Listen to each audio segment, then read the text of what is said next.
შეეხება უშუალოდ საკითხს დედაქალაქის 2015 წლის ბიუჯეტს, ვიდრე ბიუჯეტის ძირითად ნაწილზე გადავალ წარმოვიდგენთ ზოგად ინფორმაციას. როგორც თქვენთვის ცნობილია, ბიუჯეტი პროგრამული ბიუჯეტის პრინციპების საფუძველზე იქნა შედგენილი და ეს იყო ჩემი ერთ-ერთი წინასაარჩევნო დაპირება და ჩვენი გუნდის ერთ-ერთი წინასაარჩევნო დაპირება, რომ ბიუჯეტი ყოფილიყო გამჭვირვალე, ბიუჯეტი ყოფილიყო ხალხის კეთილდღეობაზე ორიენტირებული და საზოგადოება ცოდნოდა ინფორმაცია რა ფინანსდებოდა მათ მიერ გადახდილი გადასახადებით და მოსაკრებლებით. და ის რომ ბიუჯეტი ორიენტირებული იყო შედეგზე, მხოლოდ და მხოლოდ დღემდე ამის ერთი ინსტრუმენტი არსებობს. ეს არის პროგრამული ბიუჯეტი. აქვე გაგახსენებთ იმას, რომ პროგრამული ბიუჯეტი ვარდების რევოლუციის შემდეგ მოსულ მაშინდელ ადგილობრივ ხელისუფლებას ჩვენ, როცა მე საზოგადოებრივ სექტორში ვიყავი, შევთავაზეთ და დამტკიცდა კიდეც დაახლოებით 2 წელი იმუშავა ამან, მაგრამ ნახეს რა ჩვენმა წინამორბედებმა, რომ გამჭვირვალე ბიუჯეტი ვერ უზრუნველყოფდა მათ პირად კეთილდღეობას, პროგრამული ბიუჯეტის ფორმა მათი მხრიდან იქნა გაუქმებული. ჩვენ ავადგინეთ პროგრამული ბიუჯეტის ძირითადი ინსტრუმენტები და ამ ინსტრუმენტებით მნიშვნელოვნად მცირდება ცალკეული პროგრამებიდან არამიზნობრივი ხარჯების გაწევის შესაძლებლობა. გარდა ამისა, ჩვენ ბიუჯეტის დანართ ნომერ 2-ში დეტალურად გავშიფრეთ სხვა ხარჯებიც, როგორც ეს გააკეთა ცენტრალურმა ხელისუფლებამ, რომელიც 2 წლის წინ მოვიდა ქვეყნის სათავეში. შესაბამისად, ვერავინ ვერ იტყვის იმას, თუ სად რა მიმართულებით და როგორ და რა პროგრამა ფინანსდება და შესაბამისად საკმაოდ სქელტანიანი ბიუჯეტის პროექტი იქნა წარმოდგენილი. ეს არის ბიუჯეტი ნაცვლად წინა წლებში წარმოდგენილი მხოლოდ სრული ბიუჯეტისა და ის დეტალური პროექტები და პროგრამები, რაც ბიუჯეტის დანართებია და განუყოფელი ნაწილია, სწორედ პასუხცემს კითხვაზე, რას გვიკეთებს და რას გაგვიკეთებ ჩვენ ადგილობრივი ხელისუფლება 2015 წელს. რა თქმა უნდა, ინფორმაცია ვებგვერდზე იქნება განთავსებული, როგორც დამტკიცდება საკრებულოს მიერ, რათა თითოეულ თანამოქალაქეს ჰქონდეს აბოლწურავი ინფორმაცია იმ პროექტების და პროგრამების შესახებ, რომლითაც ჩვენ და სამწუხაროდ ჩვენი ოპონენტები ხშირად აპელირებენ. გარდა ამისა, იმისათვის რომ ჩვენ კაბინეტებში არ დაგვიგებმა ბიუჯეტი გამოკითხული იქნა 8384 ოჯახი, ანუ მოსახლეობის გამოკითხვა ჩატარდა. უნებრივია ჩვენი წინასაარჩევნო დაპირებები და პროგრამა და ბიუჯეტის პროექტი ერთმანეთთან სრულ თანხმედრაშია, ვინაიდან ჩვენ არარეალურს და ის რაც მოსახლეობას არ ჭირდებოდა, ესეც არაფერს დავპირებივართ მათ. ძალზე მნიშვნელოვანია ის, რომ სწორედ ბიუჯეტში არსებული ძირითადი პრიორიტეტები სრულად დაემთხვა მოსახლეობის მიერ დასახელებულ პრიორიტეტებს. და აქვე დავძენ იმას, რომ 2015 წლის ბიუჯეტი ეს იქნება შედეგებზე ორიენტირებული ბიუჯეტი და როცა დასრულდება 2015 წელი, იმ ინდიკატორების მიხედვით ჩვენ წარმოვადგენთ შედეგებს, რაც ამ ბიუჯეტით იქნა მიზნად დასახული. თუმცა მე შორს ვარ იმ აზრის გარო, ეს არის სრულყოფილი პროგრამული ბიუჯეტი, როგორც მე ძალიან ბევრ ქვეყანაში მინახავს და გამიანალიზებია. ამიტომაც ჩვენ ვაგრძელებთ პროგრამულ ბიუჯეტზე მუშაობას, რათა 2016 წლის ბიუჯეტი გაცილებით უფრო დეტალური და დახვეწილი იყოს. თუმცა 4 თვის მუშაობის შედეგად საკმაოდ დიდი შრომა გავწევთ. ვიდრე ძირითად პარამეტრებს წარმოვიდგენთ, მაინც ორივე სიტყვით მინდა შევეხო იმ ჭალებში დანატოვარს, რომელიც ჩვენ წინამორბედებისგან მივიღეთ. როგორც კი მოვედით თბილისის მერიაში გახსოვთ, რომ ბიუჯეტის ანალიზი დავიწყეთ და ვნახეთ ის, რომ ქონების გადასახადის ნაწილში, ისევე როგორც პრივატიზაციიდან შემოსავლების ნაწილში, არარეალურად მაღალი შემოსავლები იყო დაგეგმილი. ისი პრაქტიკული შესრულებაც იყო შეუძლებელი. ჩვენ მოგვიწია კომერციული დაწესებულებებისთვის მიმართვამაც, უпростоრად მოგვიწია ცენტრალური მთავრობისთვის მიმართვამ, რომ მოეცა მათ თანხმობა სესხის აღებასთან დაკავშირებით, რათა ესეთი ფორმით გაუაზრებლად დაგეგმილი ბიუჯეტი რამენაირად დაგვიბალანსებინა. ასევე მნიშვნელოვანია ის, თუ როგორ იყო ჩვენს მოსვლამდე შესრულებული ბიუჯეტი. 7 თვის საკასო შესრულება 387 მილიონ ლარს შეადგენდა და ძირითადად გახარჯული იყო ჯანდაცვის და სოციალური უზრუნველყოფის ხარჯები, ასევე ბინადრ საკუთრეთა ამხანაგობებზე გაწერილი ხარჯები, რაც პირდაპირ, ესე ვთქვათ, არჩევნების მოგებისკენ ორიენტირებული ხარჯები იყო. თუმცა ვერ გიშველათ რა ამ, ასე ვთქვათ, ინსტრუმენტმა დაგვიტოვეთ ძალიან მძიმე მემკვიდრეობა ამ კუთხით და ჩვენ ბიუჯეტში ცვლილება შევთავაზეთ თბილისის საკრებულოს, რათა გაგვესწორებინა ეს მძიმე დანატოვარი და ხალხს არ დაკლებოდა ის მინიმალურად აუცილებელი ჯანდაცვის და სოციალური უზრუნველყოფა, რომელიც მათ ეკუთვნით და მივახციეთ კიდეც ამას. ხშირად საუბრობენ ბიუჯეტის შეუსრულებლობასთან დაკავშირებულ ნაწილზე და აქვე მინდა ვთქვა, რომ 7 თვის განმავლობაში, მაგალითად ვთქვათ, სატრანსპორტო ინფრასტრუქტურის მშენებლობა აღდგენაზე მხოლოდ 8.4% ჰქონდა ჩვენ წინამორბედებს დახარჯული. ავარიული შენობების გამაგრებაზე 12%. ეკონომიკის განვითარების ხელშეწყობაზე 0.3%. ეკოლოგიური მდგომარეობის შენარჩუნებაზე და გაუმჯობესებაზე 8.8% და ასე შემდეგ. შორს აღარ წავალ, დეტალური ინფორმაცია წარმოდგენილია და შეგიძლიათ ნახოთ. პრაქტიკულად ამოწურული იყო რაიონული გამგეობების ბიუჯეტი სოციალური დახმარების ნაწილში. არ არსებობდა პროექტები და არ იყო ჩატარებული არანაირი კვლევა ისეთ პროექტებთან მიმართებაში, როგორც არის მრავალსართულიანი ავტოსადგომების მშენებლობა, გმირთა მოედნიდან ლაგუნავერეს მონაკვეთზე და ვაშილ-ჯურდან დიეფრის მიმართულებით ხიდის მშენებლობა, ხოლხური კოშკის რეაბილიტაცია, 100.000 ქართველი მოწამის სახელობის ხიდის გაფორმებითი ღონისძიებები, უსახლკაროთა თავშესაფრის მშენებლობა, სპორტული მოედნების მშენებლობა, რეკონსტრუქცია და სხვა. ესეთი ძალიან მძიმე მემკვიდრეობა დაგვხვდა. მიუხედავად ყველაფრისა, აგვისტოდან დაწყებული ჩვენ ჩავატარეთ 236 ტენდერი, ხას უსვამ 236 ტენდერი, ჯამური ღირებულებით 79.4 მილიონი ლარი. უარყოფითი შედეგი დასრულდა ან შეწყდა მხოლოდ 19 ტენდერი, ანუ ის, რომელსაც გაგრძელება არ მოყვა, რაც მთლიანად ჯამში გამოცხადებული ტენდერების მხოლოდ 8%-ია. ბევრი მათგანი შემდგომ ხელახლა იქნა გამოცხადებული, საშუალო ეკონომია ტენდერის შედეგად დაახლოებით 15%-ს შეადგენს. თბილისის 2015 წლის ბიუჯეტი საკრებულოს შენიშვნების და მოსაზრებების გათვალისწინებით იქნა წარმოდგენილი დღეს განსახილველად და ბიუჯეტის ჯამური მოცულობა განისაზღვრა 803.742.300 ლარით. პირვანდელ პროექტთან მიმართებაში ის დაახლოებით 4 მილიონი ლარით არის გაზრდილი. ჯამურად 2014 წლის დაზუსტებულ ბიუჯეტთან შედარებით, ანუ შეცვლილ ბიუჯეტთან შედარებით 61 მილიონი ლარით არის გაზრდილი 2015 წლის ბიუჯეტი, რაც 8.2%-იან ზრდას გვაძლევს. 4 უმთავრესი პრიორიტეტი, რომელიც ჩვენ დავისახეთ მისდან მდგომარეობის შემდეგში. პირველი ეს არის ჯანმრთელობის დაცვა და სოციალური უზრუნველყოფა, სადაც 12 მილიონი ლარით მეტია გამოყოფილი, ვიდრე ეს იყო 2014 წელს და ჯამში ამ ორი მიმართულებით 205 მილიონი ლარი დაიხარჯება.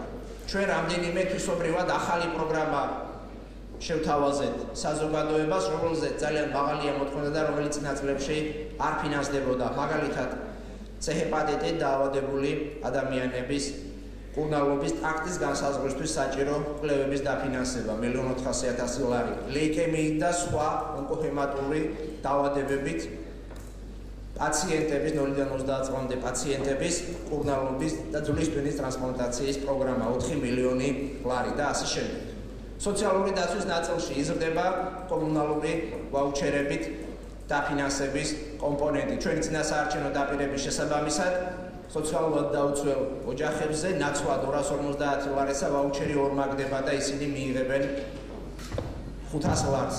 რაც შეეხება სხვა კონტინგენტს, რომელსაც ასევე ესაჭიროება მხარდაჭერა, ამისთვის ჩვენს მიერ შემოთავაზებულია მოდელი, შეიქმნა სპეციალური კომისია, დადგინდეს კრიტერიუმები და ამის საფუძველზე იქნას განსაზღვრული დაფინანსების მოცულობა. ჯამში ამ მიმართულებით 37 მილიონი ლარია განსაზღვრული. ასევე ჩვენ განსაზღვრეთ დამატებით კატეგორია მგზავრთა გადაყვანასთან დაკავშირებით შეღავათიანი ტარიფების თვალსაზრისით და საბავშვო ბაღების პედაგოგები, რომლებიც შეღავათიანი ტარიფით მგზავრობდნენ, იქნა გათვალისწინებული ამ ჯგუფში ისევე როგორც თბილისერვის ჯგუფის ცალკეული თანამშრომლები, რომელთათვისაც ნაცვლად 20 თეთრიანი შეღავათიანი ტარიფისა მგზავრობა იქნება უფასო.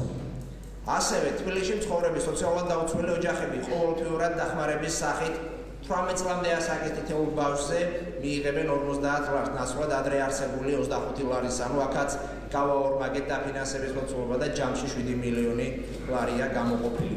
ასევე ჩვენ ხალხს ვერდებოდით მრავალშვილიანი ოჯახების ხელშეწყობის თვალსაზრისით და შესაბამისად აქაც გავზარდეთ დაფინანსების მოცულობა სოციალურად დაუცველი 100,000 და დაბალი სარეიტინგო ფულის მქონე ოჯახებისთვის. მესამე შვილის შემთხვევაში ესეთი ოჯახები მიიღებენ 800 ლარს, მეოთხე ბავშვზე 1000 ლარს, მეხუთე და შემდგომ ბავშვზე მიიღებენ 1500 ლარს. ასევე დავამატეთ სხვა რამდენიმე ახალი ქვეპროგრამა, რომლის დეტალური დასახელებისგან, ისე ვთქვათ, ამ შემთხვევაში თავ შევიკავებ, იმიტომ რომ მოცემულია ბიუჯეტის პროექტში და დრო მეტი საშუალებას არ მაძლევს. გავზარდეთ უფასო სასადილოების დაფინანსება და მომსახურების ხარჯები 3 მილიონი ლარით. მეორე პრიორიტეტი ეს არის ეკოლოგიური მდგომარეობის გაუმჯობესება დედაქალაქში. ამ თვალსაზრისით მნიშვნელოვანია ის, რომ დაფინანსება გავზარდეთ 2014 წლის შესაბამის მაჩვენებელთან შედარებით და აქ იგულისხმება არა მხოლოდ დედაქალაქის გამწვანებასთან დაკავშირებული ხარჯები, ანუ მხოლოდ ხეების დარგვა, როგორც ეს ხშირ შემთხვევაში ხდებოდა, არამედ მათი შემდგომი მოვლაპატრონობა. ჩვენ წელს შემოდგომაზე დავიწყეთ აქტიური მუშაობა დედაქალაქის გამწვანების თვალსაზრისით, მოქმედ სკვერებში და პარკებში, ასევე საბავშვო ბაღების ეზოებში დაირგო 20,000-მდე ხე, კერძო სექტორის მიერ დაახლოებით ამდენივე იქნა დარგული. ეს არის ის, რაც ამ შემოდგომაზე სწრაფ რეჟიმში მოვახერხეთ. მომდევნო წელს ადრე გაზაფხულიდან დენდროლოგიური პარკის პროექტი იწყება, დენდროლოგიური პარკის მასიური გამწვანების და განახლების პროექტი, ისევე როგორც სხვა ტერიტორიებზე დაირღვევა ხეები და ძალიან აქტიური მუშაობა წარიმართება ამ თვალსაზრისით. ჩვენი მთავარი ამოცანაა თითეული ჩვენი თანამოქალაქის ჩართვა დედაქალაქის გამწვანების და განვითარების პროცესში. ასევე მნიშვნელოვანია ის, რომ ჩვენ დასუფთავებასთან დაკავშირებით ბიუჯეტში გავითვალისწინეთ 52 მილიონი ლარი. გვაქვს გარკვეული ზრდა და ზრდა განაპირობა იმან, რომ დამატებით სკვერების დაგვადასუფთავების სამუშაოები 3,400,000 ლარით განისაზღვრა, ისევე როგორც დავიწყეთ ახალი კონტეინერების შეძენა და ამ თვალსაზრისით გამოვაცხადეთ ტენდერი, რათა ის მოთხოვნა, რაც საზოგადოების მხრიდან არსებობს კონტეინერებზე იქნას შეძენილი. შემდგომი პრიორიტეტი ეს არის მუნიციპალური ინფრასტრუქტურის მოდერნიზაცია, რისთვისაც 85 მილიონი ლარია გამოყოფილი. ზოგიერთი ტიპის სამუშაოები, რომელიც კეთილმოწყობის საქალაქო სამსახურიდან ფინანსდებოდა, ჩვენ გადავიტანეთ რაიონული გამგეობების დონეზე, რათა შედარებით მცირე მასშტაბური სამუშაოები უშუალოდ ადგილებზე უფრო სწრაფად და ეფექტიანად განხორციელდეს. წელს პირველად დაიწყება, უბრალოდ 2015 წელს პირველად დაიწყება თანამედროვე ავტოსადგომის მშენებლობა, რომლისთვისაც 1,5 მილიონი ლარია გათვალისწინებული ბიუჯეტში.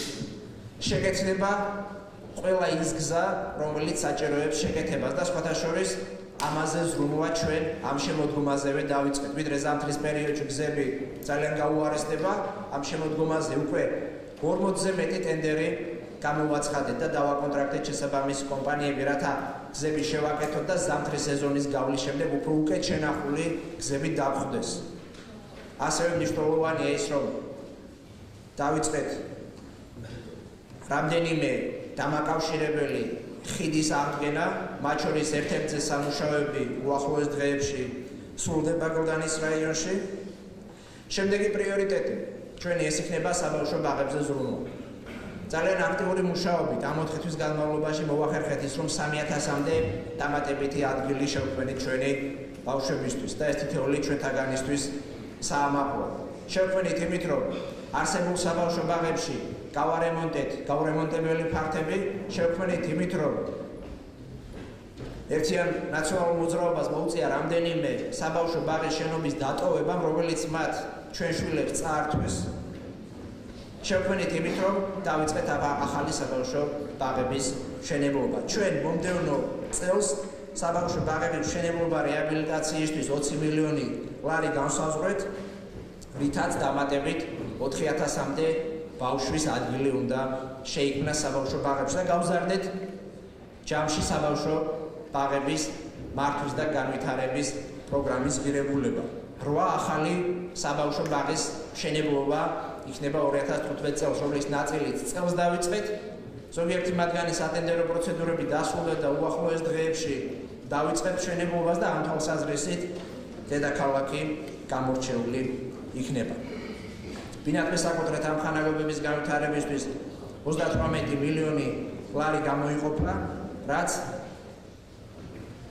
ძალიან მნიშვნელოვანია იმისათვის, რომ ამ ხანაგობებმა შეძლონ იმ აუცილებელი პროექტების და პროგრამების დაფინანსება, რომლებიც საჭიროებს მოდერნიზაციას, რომლებიც საჭიროებს რეაბილიტაციას. კულტურის, სპორტის და ახალგაზრდობისთვის გათვალისწინებულია 58 მილიონ ლარზე მეტი. აქ მნიშვნელოვანია ის, რომ თბილისი მასპინძლობს ევროპის ახალგაზრდულ ოლიმპიადას თბილისი 2015, რომლისთვისაც 28 მილიონი ლარი დამატებით არის გამოყოფილი უშუალოდ ამ პროგრამის განხორციელებისა და აღსრულებისთვის. ცალკე ასევე მნიშვნელოვანია ის, რომ სხვა მუხლიდან ჩვენ თბილისის ტექნოლოგიური განვითარების ფონდის მეშვეობით დიღმის ტერიტორიაზე ინფრასტრუქტურის რეაბილიტაციას ვახდენთ, რისთვისაც 10 მილიონ ლარზე მეტი არის ასევე გამოყოფილი.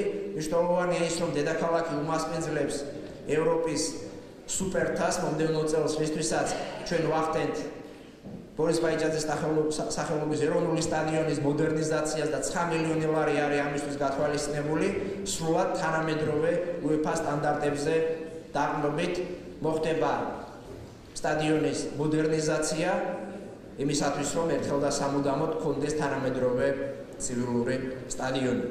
ჩემთვის ამაყოა ის, რომ წინასაარჩევნო პროგრამის ასევე შემდგომი დაპირება თბილისი, როგორც ჩვენი რეგიონის კულტურის ცენტრი, იქცა სიცოცხლის უნარიანად და მომდევნო წელს გათვალისწინებული გვაქვს ბიუჯეტში შესაბამისი დაფინანსება, რათა ესეთი რეგიონული მნიშვნელობის რამდენიმე ღონისძიება ჩავატაროთ.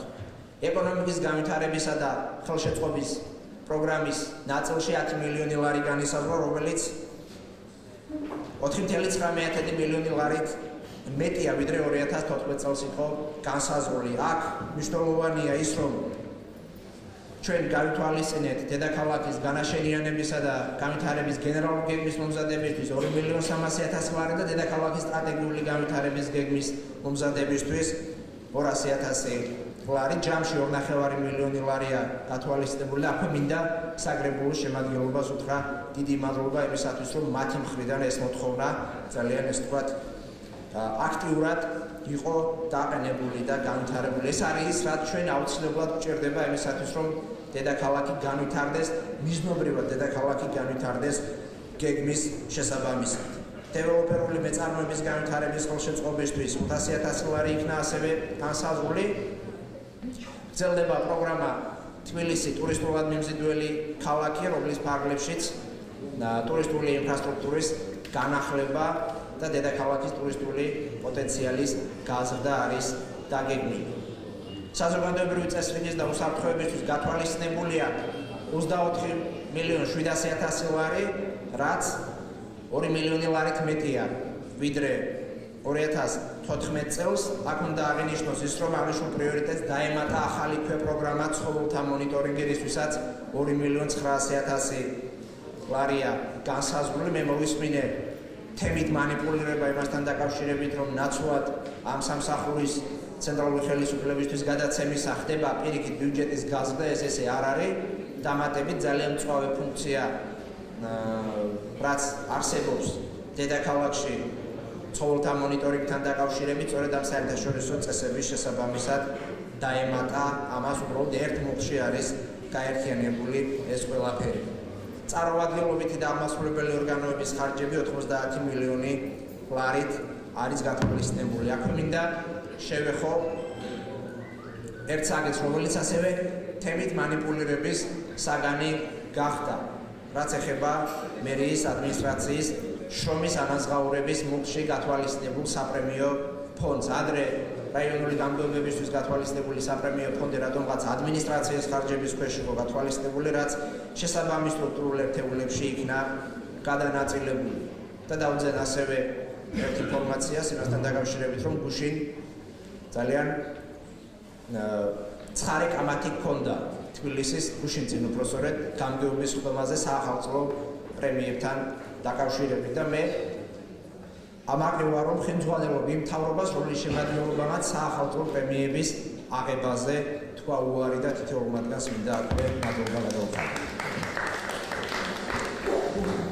ჩვენ გავზარდეთ რაიონული გამგეობების დაფინანსება და ჯამში 167 მილიონი ლარით განისაზღვრა, რაც 36 მილიონი ლარით მეტია, ვიდრე ეს იყო 2014 წელს განსაზღვრული. მეტია, იმიტომ რომ რიგი ფუნქციებისა ჩვენ დამატებით გადავიტანეთ გამგეობებში, რათა ადგილზე სწრაფად და ეფექტიანად მოგვარდეს რიგი ისეთი საკითხებისა, რომელიც შეიძლება მერიის ცენტრალურ ნაწილში, ასე ვთქვათ, არსებულ უამრავ საქმეებში ცოტათი შეფერხდეს. ამიტომაც 36 მილიონი ლარით გავზარდეთ რაიონული გამგეობების დაფინანსება. აქვე მინდა ჩემი ერთი დავალების შესახებ გითხრათ ინფორმაცია. თბილისის მერიაში მოსვლისთანავე ერთის მხრივ ადმინისტრაციული ხარჯების შემცირება დაიგეგმა, მეორეს მხრივ მისაღები პოტენციური შემოსავლების გაზრდის შესახებ დავალება მიეცა შესაბამის სამსახურებს. ჩემი განკარგულებით შეიქმნა დებიტორული და კრედიტორული დავალიანებების შემოწმების კომისია. 292 ორგანიზაცია იქნა შესწავლილი ამ თვალსაზრისით და ამთვის ბოლომდე კომისია წარმოადგენს შესაბამის აქტს. სულ დებიტორულმა დავალიანებამ შეადგინა 12,5 მილიონი ლარი, მათ შორის საეჭვოა 7,2 მილიონი ლარი, რომელიც აუცილებლად გამოძიებისა და შემდგომი რეაგირებისთვის საგამოძიებო ორგანოებში იქნება გადაგზავნილი. დავა მიმდინარეობს 3,9 მილიონი ლარის სამუშაოებზე, უიმედოა 1,800,000 ლარი. სამწუხაროა ის, რომ წინა ხელისუფლების პირობებში აქტიურად არ ტარდებოდა ქმედითი ღონისძიებები დებიტორული დავალიანებების ამოღების კუთხით. ჩვენ აუცილებლად მივმართავთ შესაბამის ქმედით ზომებს, რათა ის, რაც ეკუთვნის ბიუჯეტს და ეკუთვნის ხალხს, ბოლომდე იქნას ამოღებული ბიუჯეტში. ასევე ჩემი დავალების შესაბამისად გამკაცრდა შიდა კონტროლის მექანიზმები, რომელიც თბილისის მერიაში გამოცხადებული კონკურსების დასრულების შემდგომ კიდევ უფრო მეტად გამკაცრდება იმისათვის, რომ ყოველთვის პულსზე გვეჭიროს ხელი და ყოველთვის უყურებდეთ იმას, რომ არ დაირღვეს კანონი და თითოეული ჩვენთაგანის მიერ გადახდილი გადასახადები და მოსაგრებლები ეფექტიანად იქნას გამოყენებული და დახარჯული. წინა წლების განმავლობაში პრაქტიკულად არ ხდებოდა არაკომერციული იურიდიული პირების მხრიდან ინფორმაციის წარმოდგენა თანხების ათვისებასთან და შესრულებულ სამუშაოებთან დაკავშირებით. მხოლოდ და მხოლოდ ფორმალურად წლიური ბალანსების ჩაბარება ხდებოდა თბილისის მერიაში. ასევე აღსანიშნავია ფინანსთა სამინისტროსთან მიღწეული შეთანხმება, რომლის ფარგლებშიც მიუხედავად ხაზინის ერთიან ანგარიშზე გადასვლისა, თბილისის ბიუჯეტი არ დაკარგავს იმ თანხებს, რაც დეპოზიტზე რიცხული თანხების სახით უნდა მიიღოს თბილისის ბიუჯეტი. სულ ეს იყო, რაც მე მინდოდა მომეწოდებინა თქვენთვის პირველადი ინფორმაციის სახით. ძალიან დიდი მადლობა დარწმუნებული ვარ, რომ ბიუჯეტის პროექტი, რომელიც ხალხზეა ორიენტირებული და რეალურად ხალხის ბიუჯეტია, ხარდაჭერილი იქნება თბილისის საგრაფოს მიერ.